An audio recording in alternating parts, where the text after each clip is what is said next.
C'est-à-dire que, évidemment, ça handicape la Chine sur certains aspects de pas avoir accès à ce qui se fait de plus sophistiqué.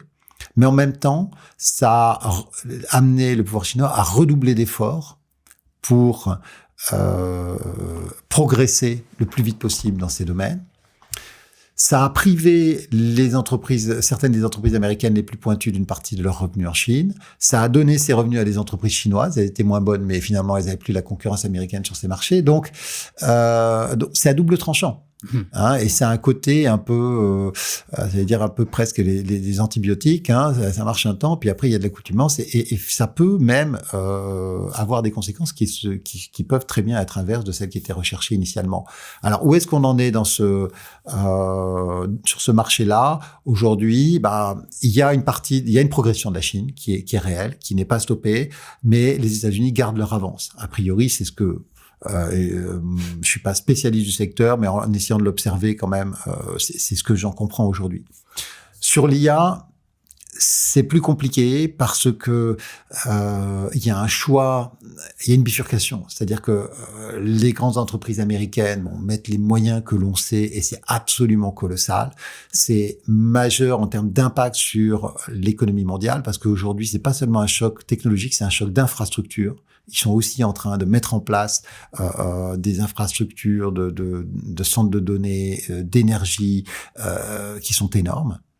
Et on voit les impacts sur les flux commerciaux, d'ailleurs avec un retentissement sur l'ensemble de la filière électronique, parce que il y a une consommation vorace d'énergie, mais aussi de composants électroniques.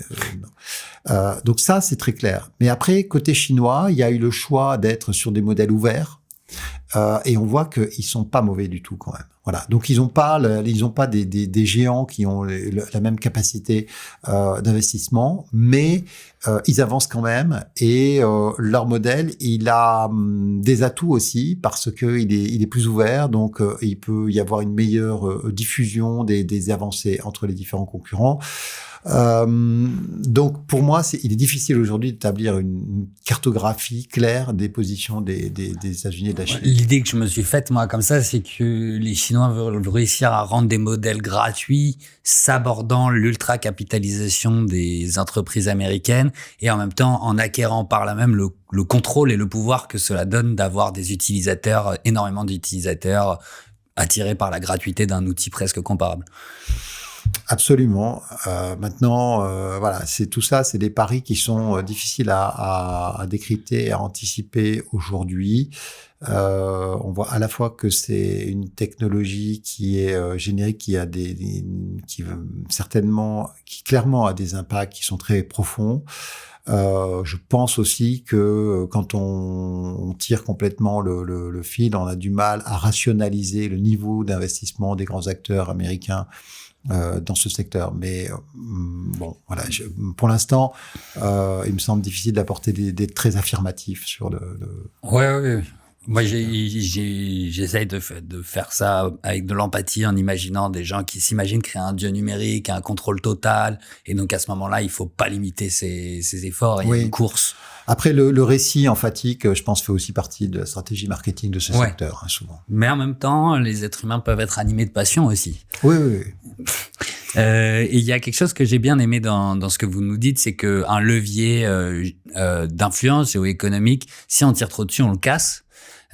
Donc là, on voit les États-Unis qui, plutôt que de garder la Chine sous contrôle en voulant limiter totalement leur essor technologique, l'ont accéléré. Est-ce que, pour revenir rapidement sur les États-Unis, c'est une question que j'avais pas pu poser et qui me reste en tête. Est-ce que en se comportant comme, entre guillemets, un voyou aujourd'hui avec Trump, en tout cas, ça a été un peu voyou. Oui. Ils y reviendront, mais est-ce qu'ils accélèrent pas la dédollarisation du monde? C'est une des grandes questions qui se posent aujourd'hui dans un contexte où clairement, l'administration Trump abîme terriblement l'image, la crédibilité américaine, le soft power américain. Sa légitimité, sa fiabilité telle qu'elle est perçue, dans un contexte aussi où il n'y a pas de substitut. La deuxième monnaie de référence au niveau international, c'est l'euro. mais l'Europe n'est pas une puissance géopolitique comparable à celle des États-Unis.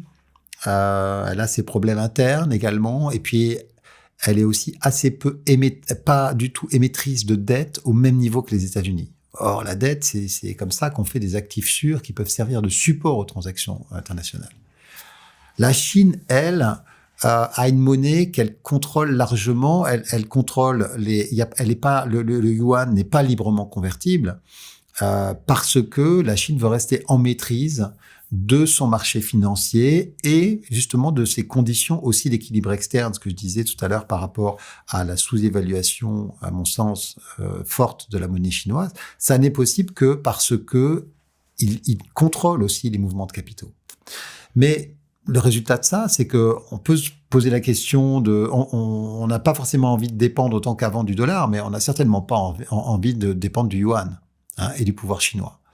Donc, il n'y a pas d'alternative crédible aujourd'hui au dollar sur le marché international. La situation dans laquelle on est, je crois, elle se caractérise par deux choses. D'une part, une érosion progressive et lente du rôle du dollar dans le système monétaire international, notamment en tant que monnaie de réserve.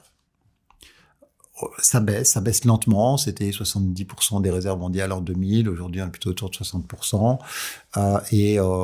Justement, les dommages vont probablement accélérer cette baisse parce que beaucoup de pays veulent limiter leur dépendance au dollar et leur vulnérabilité aux sanctions financières américaines potentielles. Le deuxième aspect, c'est que le statut d'actif sûr des bons du Trésor américain est abîmé lui aussi.